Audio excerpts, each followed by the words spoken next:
I'm gonna be an ambassador, or I'm an ambassador already to my country, that is, and my people that are back home. Wow. So I'm already an ambassador, that is. And the name still, students have taken me as the ambassador now to the administration and to even to the world, because we are a world-class university. I'm an ambassador Yeah. of UN. Mm-hmm. So that's what I can say. And my goals maybe, and what I'm working on as a person, is that we had our own principles as a team, because sometimes you get into leadership and you forget yourself. Yeah. You can promise so much, but you don't do so much because of your own personal principles you have. And that's why we say, as a team, the core thing we wanted was to have principles, one of them being the principle of integrity, inclusion, and innovation. And in that, we said, if we have the integrity, then we can be accountable. And how's it called? Integrity comes with openness, Yes. transparency, accountability, and honesty of all, because you're dealing with a majority of students. Yeah. And then this integrity of even doing the right things, presenting the right issues before the administration and addressing them in a way that will bring understanding, we say then we can be inclusive enough to involve the rest of the students. And when we are as one, we can come up with new ideas to solve our own issues. So those are the core things as a team that we have and we are working on. Yeah, thank you. Now, brilliant. We managed to get a little bit of information a couple of seconds ago that you're actually the first international president of UN. Is that correct? Yes. Congratulations. That Thank you. is a very massive thing to think about. You think about an institution that has been there for that long, and for this to happen now. It's tied to my next question. Some people say leaders are born, others say leaders are bred. What is your leadership story, and how was that conversation? Because when you're there now, you are the president of, did that ever play in your head at some point that you would ever be in leadership like this when you were growing up?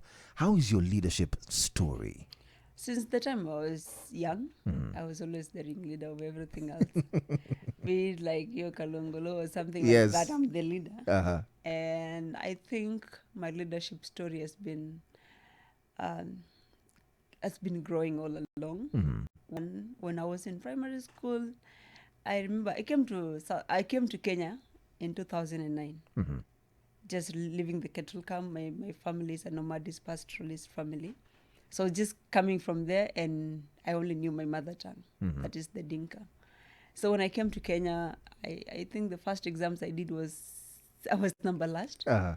Yeah, like I'm the tallest in class, the oldest, and being number last and trying to catch up with everyone else. And by the end of the year, I managed to be the class monitor and having to top my class, So since then, I have been in leadership, being a class monitor from class 1, class 2, and even class 3. But then I skipped class 4 to class 5 because I felt I was too good for the 2 classes, so I could maneuver. So I went to class 5. There, I didn't take part in leadership because of I wanted to focus with the 2 classes, and I'm also a new student a new pupil in that school. So I focused so much on my academics because in the evening I'll be studying my class 4 on my own, and then the normal classes during the day, class 5. So then I went to class 6. I just said, the head teacher came to class and say, there is contesting for the seat of head girl. So I said, I'm going to be the head girl. That jokingly saying, I'm going to be one. Yeah. So I just said, okay, I want my name to be there.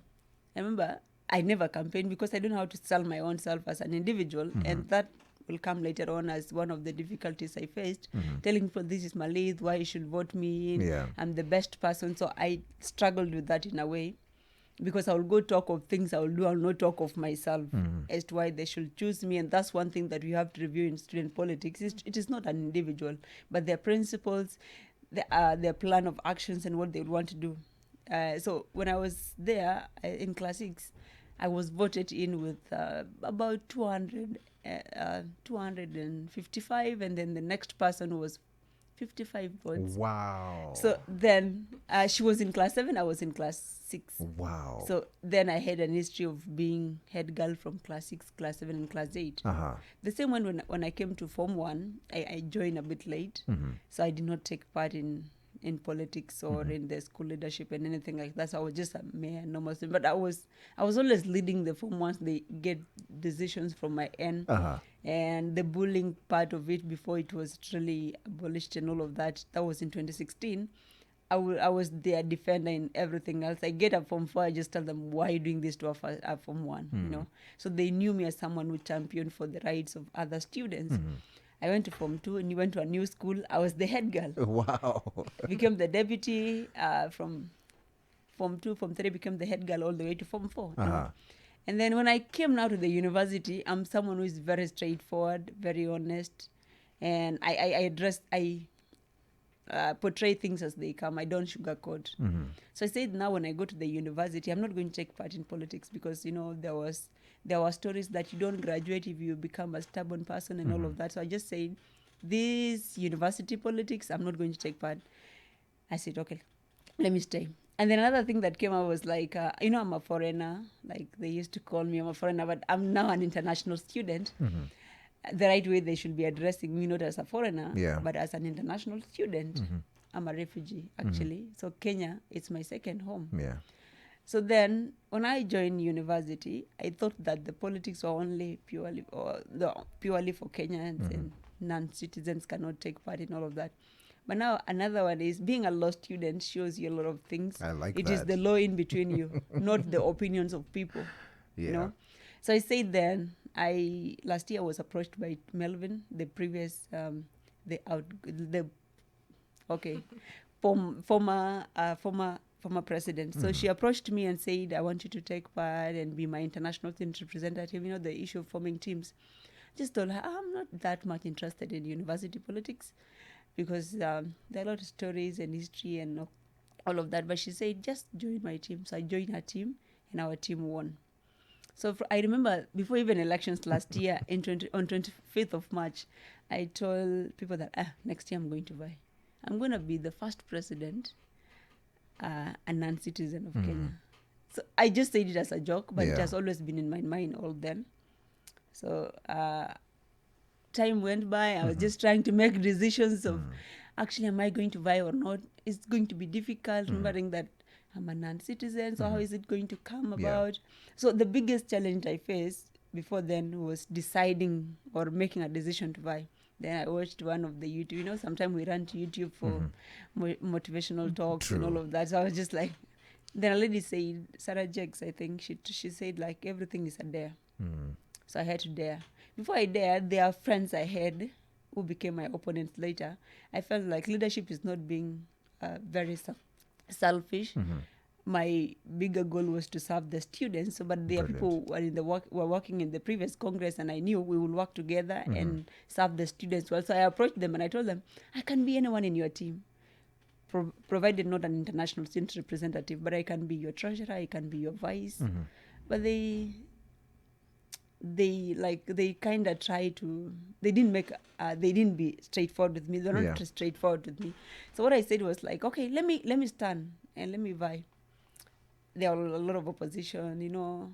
If you come to a negotiation table with me and you tell me, you know, Malit, no one will vote for you because you're a foreigner, I stand up and go.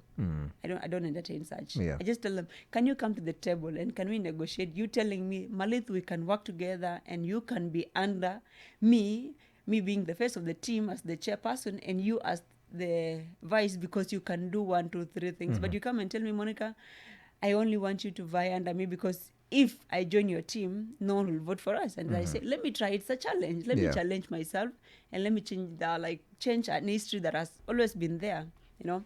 So that has been what has been motivating me, and that has been the story.